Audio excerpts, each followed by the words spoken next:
Hi everyone. 5G technology दुनिया की सबसे फास्टेस्ट ग्रोइंग इंडस्ट्री में से रहने वाली है नेक्स्ट 5 to 10 ईयर्स में।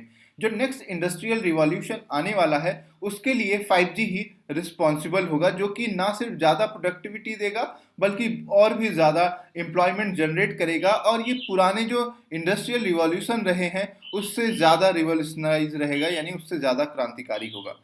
तो इस वीडियो में हम उन कंपनीज के बारे में बात करेंगे जो 5G टेक्नोलॉजी को डेवलप करने के लिए काम कर रही हैं और जिनका की ग्रोथ मार्केट के एवरेज ग्रोथ से ज़्यादा होगा। और इन कंपनियों के ग्रोथ ना सिर्फ ज़्यादा होंगे बल्कि इनमें मल्टी बैगर होने के भी चांसेस हैं। तो इस वीडियो में हम उन्हीं कंपनियों के बारे में बात करेंगे। सबसे पहले बात करते हैं कि 5G क्यों मैटर करता है, क्यों इम्पॉर्टेंट है। नेक्स्ट जो इंडस्ट्रियल डेवलपमेंट होगा उसमें ऑटोमेशन, आर्टिफिशियल इंटेलिजेंस, इन सब चीज़ों की ज़्यादा भागीदारी होगी। तो इसके लिए हाई स्पीड इंटरनेट की ज़रूरत होगी। जब भी हम 5G के बारे में बात करते हैं तो ऑटोमेटेड व्हीकल्स या फिर रिमोट सर्जरी, इन सब का ही नाम आता है, लेकिन इससे कहीं ज़्यादा 5G का रोल देखेंगे तो मैन्युफैक्चरिंग सेक्टर्स में, इसके अलावा लॉजिस्टिक में, इन सब में जो है ऑटोमेशन और 5G का यूज़ काफ़ी तेज़ी से होने वाला है, जिससे आने वाले टाइम में हमारी प्रोडक्टिविटी और एम्प्लॉयबिलिटी ज़्यादा बढ़ेगी। अगर एरिक्सन की रिपोर्ट की माने तो 2026 तक इंडिया में जो 350 मिलियन 5G कनेक्शंस हो जाएंगे।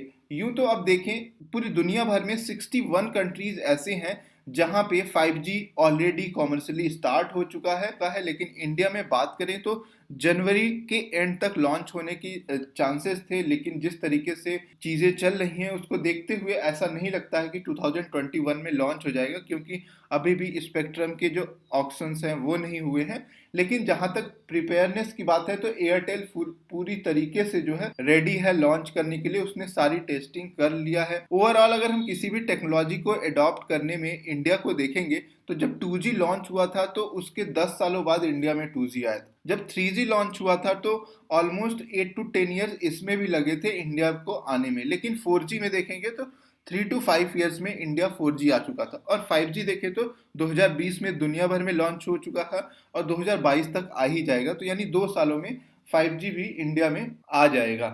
अगर देखें तो जो मेन प्लेयर्स हैं 5G सर्विसेज को प्रोवाइड करने के लिए, तो इंडिया में 4 ही प्लेयर्स हैं। वो है भारती एयरटेल, BSNL, रिलायंस जियो और वोडाफोन इंडिया। इसके अलावा जो इंफ्रास्ट्रक्चर डेवलप कर रही हैं, हार्डवेयर और सॉफ्टवेयर डेवलप करने के लिए जो विदेशी कंपनियां टाई अप की हुई हैं, उनमें सिस्को सिस्टम, एरिक्सन, हुआई टेक्नोलॉजी, नोकिया और जेटी कॉर्पोरेशन। अब यहाँ पे जो रेड बॉक्स में है वो हुआई, और ये दूसरी जो कंपनी है वो चाइनीज कंपनी है। तो इनको देखिए किसी भी तरीके के टेंडर से बाहर कर दिया गया है। जब से ये गलवान वैली और कोरोना वायरस की वजह से इंडिया और चाइना के रिलेशंस खराब हुए हैं, तो 5G के ट्रायल्स में चाइनीज कंपनियों को बाहर कर दिया गया है।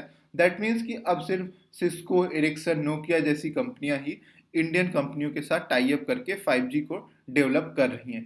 अब बात करते हैं उन कंपनियों की जिनका की 5G की वजह से ग्रोथ बहुत ज़्यादा होने वाला है और जो मल्टी बैगर हो सकती हैं। तो इसमें सबसे पहली कंपनी आती है स्टरलाइट टेक्नोलॉजी। देखिए स्टरलाइट टेक्नोलॉजी इंडिया की ऑप्टिकल फाइबर केबल मार्केट की लीडिंग कंपनी है। 5G टेक्नोलॉजी को डेवलप करने के लिए फाइबर केबल्स की बहुत ज़्यादा आवश्यकता होगी, क्योंकि बिना फाइबर केबल के 5G का नेटवर्क डेवलप नहीं किया जा सकता। और जो 5G के टावर्स होते हैं उनकी रिच बहुत ज़्यादा नहीं होती, मतलब बहुत ज़्यादा एरिया कवर नहीं करते। तो मैक्सिमम जो कवरेज होगा एक से दूसरी जगह पे ले जाने के लिए वो ऑप्टिकल फाइबर केबल के द्वारा ही होगा। इस वजह से 5G के डेवलपमेंट में देखेंगे तो बहुत सारी फाइबर केबल की कंपनियां ग्रो करेंगी।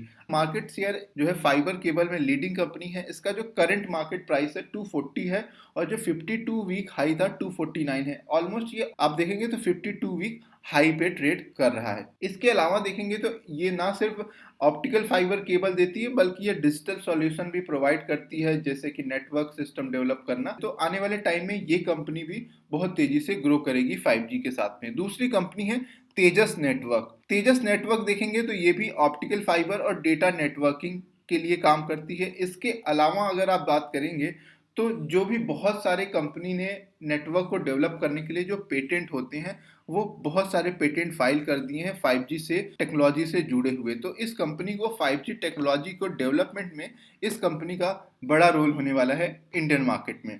अगर देखें तो नेटवर्क को डेवलप करने के लिए सारी चीजें जो एक नेसेसरी इक्विपमेंट्स होते हैं वो सभी तेजस नेटवर्क डेवलप करता है और उसको इंटीग्रेट करता है। तीसरी कंपनी होगी HFCL यानी कि हिमाचल फ्यूचरिस्टिक कम्युनिकेशन लिमिटेड। ये कंपनी भी ऑप्टिकल फाइबर केबल को डिप्लॉय करने के लिए रिस्पॉन्सिबल है।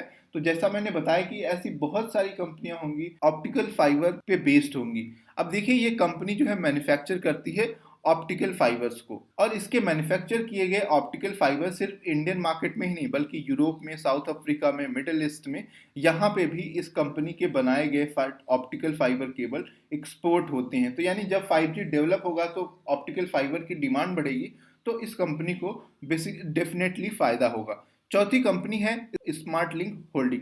बेसिकली आप देखेंगे तो स्मार्ट लिंक होल्डिंग नेटवर्क को लेके जो हार्डवेयर डेवलप होता है उसको डेवलप करता है। बेसिकली ये नेटवर्क इंफ्रास्ट्रक्चर के लिए जो भी चीजें रिक्वायर्ड होती हैं उनसे रिलेटेड प्रोडक्ट को मैन्युफैक्चर करता है। तो स्मार्ट लिंक होल्डिंग भी देखेंगे तो करंटली 95 पे ट्रेड कर रहा है और इसका जो एक सालों का उच्चतम स्तर था 107 रुपए था। तो इस कंपनी को भी आने वाले नेक्स्ट 5 to 10 ईयर्स में 5G की ग्रोथ के साथ बहुत ज्यादा बेनिफिट मिलेगा। पांचवी कंपनी है इंडस टावर। अब देखिए इसके नाम से ही स्पष्ट है कि ये कंपनी टावर को डेवलप करती है, टावर इंफ्रास्ट्रक्चर को डेवलप करती है। करंट मार्केट प्राइस देखेंगे तो 245 पे है और इसका जो 52 वीक हाई था वो 282 पे था। कंपनी देखेंगे तो अभी तक 1,75,000 से भी ज्यादा जो है टावर्स डेवलप कर चुकी है नेशनल, और इस कंपनी का हाल ही में भारती एयरटेल का जो टावर का बिजनेस था भारती इंफ्राटेल उसके साथ मर्जर हुआ है। इससे ये कंपनी देखेंगे तो टोटल जो है 42% मार्केट शेयर है टावर को डेवलप करने में इंडिया में। यानी ऑलमोस्ट अगर आप देखेंगे तो हर दूसरा टावर इंडस टावर के द्वारा इंडिया में डेवलप किया जा रहा है। तो 5G जब 5G होगा तो उसके लिए एक अलग टावर्स की रिक्वायरमेंट होगी, तो उस टावर को डेवलप करने में रोल होगा, तो इसको भी 5G के डेवलपमेंट से फायदा होगा। 6 कंपनी है ITI। अब ये देखेंगे तो एक सरकारी कंपनी है और पहले चाइनीज कंपनी को बहुत सारे कॉन्ट्रैक्ट दिए गए थे, लेकिन जिस तरीके से सिक्योरिटी थ्रेट को देखते हुए ये इंडियन कंपनी को बहुत सारा टेंडर मिल चुका है, जो कि एक गवर्नमेंट कंपनी है जो कि BSNL को, MTNL को, इसके अलावा डिफेंस में जो भी टेलीकम्युनिकेशनल इक्विपमेंट्स डेवलप होते हैं उसके लिए ये कंपनी का बहुत बड़ा रोल है। तो 5G में जो भी गवर्नमेंट की तरफ से डेवलपमेंट होगा BSNL MTNL को, उसमें ITI का बहुत बड़ा रोल होने वाला है इस PSU कंपनी का। सातवीं कंपनी है टेक महिंद्रा। अगर इसका स्टॉक प्राइस देखेंगे तो 98 पे ट्रेड कर रहा है। 52 वीक हाई जो था वो 1080 पे था। अब टेक महिंद्रा एक IT सोल्यूशन प्रोवाइड करने वाली कंपनी है जो 5G से रिलेटेड बहुत सारे प्रोडक्ट्स को देगी, जिनमें कि ऐप डेवलप करना, सिस्टम्स सॉफ्टवेयर डेवलप करना। तो इसमें जो है इस कंपनी का भी बहुत बड़ा 5G के डेवलपमेंट में रोल आने वाला है। इसके अलावा अगर हम बात करेंगे तो कम्युनिकेशन के फील्ड में टेक महिंद्रा का बहुत बड़ा रोल है, जहां पे कि इसके पूरे इंडिया में ही नहीं दुनिया भर के 128 से भी ज्यादा टेलीकम्युनिकेशन कंपनियों को ये कंपनी ऑलरेडी सर्विस प्रोवाइड करती है। तो 5G के एडवांस वर्जन के लिए भी टेक महिंद्रा का काफी बड़ा रोल होने वाला है। इससे इस कंपनी के रेवेन्यू और सेल्स में भी ग्रोथ होने वाले हैं। अब इन कंपनियों के अलावा जैसे मैंने बताया कि सर्विस प्रोवाइडर है जैसे कि रिलायंस, जियो, इन सबको मैंने इंक्लूड नहीं किया है। सो आई होप कि आपको ये वीडियो यूजफुल लगा होगा। अगर यूजफुल लगा है तो इस वीडियो को लाइक ज़रूर करें। Thank you for watching.